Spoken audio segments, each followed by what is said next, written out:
Hi, my name is Kevin Simpson. I'm with Public Free Press. And if you visit publicfreepress.com, you'll see exactly what it is I'm talking about.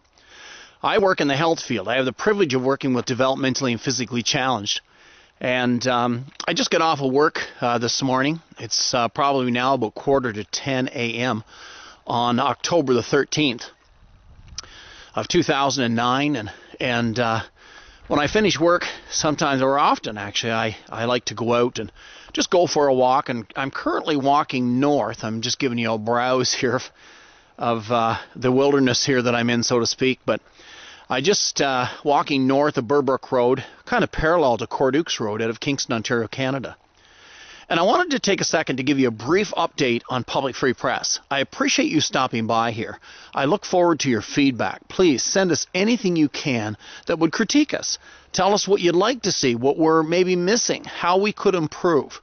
I'm one who loves to listen to direction, and I believe this website has potential, huge potential for Joe Public, because it basically brings information to you that you generally will not receive from mainstream media.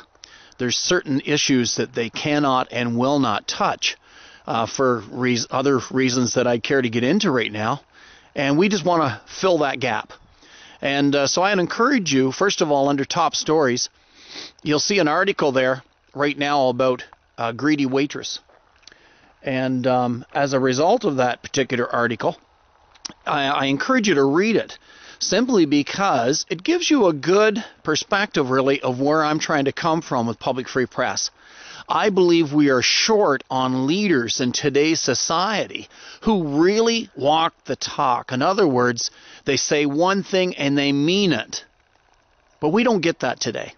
For an example, in that article, I addressed the issue about the former President of the United States, Bill Clinton, where he literally committed adultery. He lied and denied it on global television, and in front of our children and leaders of tomorrow, we are basically given the impression that money and power can remove you from any situation, including being responsible for your actions.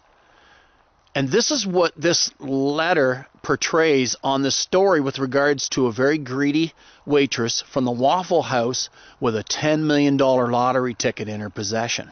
You need to read that article. And lastly, I've been approached by a few emails with regards to upper cervical. We have Dr. Scott Bales coming to Kingston, Ontario.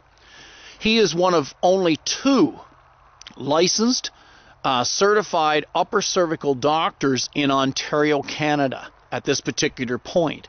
And if you were to visit thepowerofuppercervical.com, you'd be able to read some great information on this huge and unrevealed, or basically undiscovered, if you will, practice that supersedes anything really that is out there. And I am living testimony of that.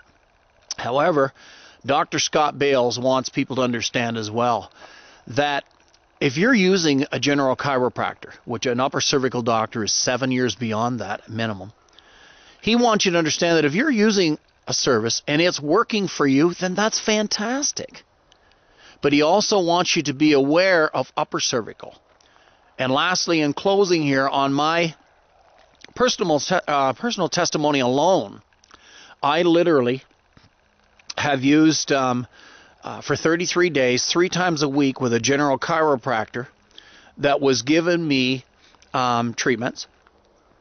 And at the end of those 33 days, I wasn't feeling any better. And quite frankly, it was very costly.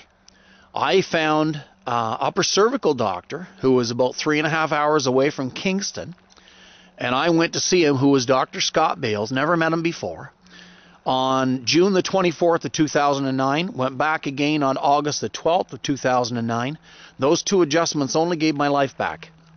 Testimony is there. I appreciate any feedback you can give us.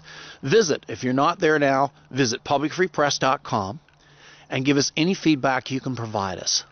Anything at all, and I'd be glad to acknowledge it, and I appreciate your time. You have a fantastic day. My name is Kevin Simpson, the founder of Public Free Press. Bye-bye.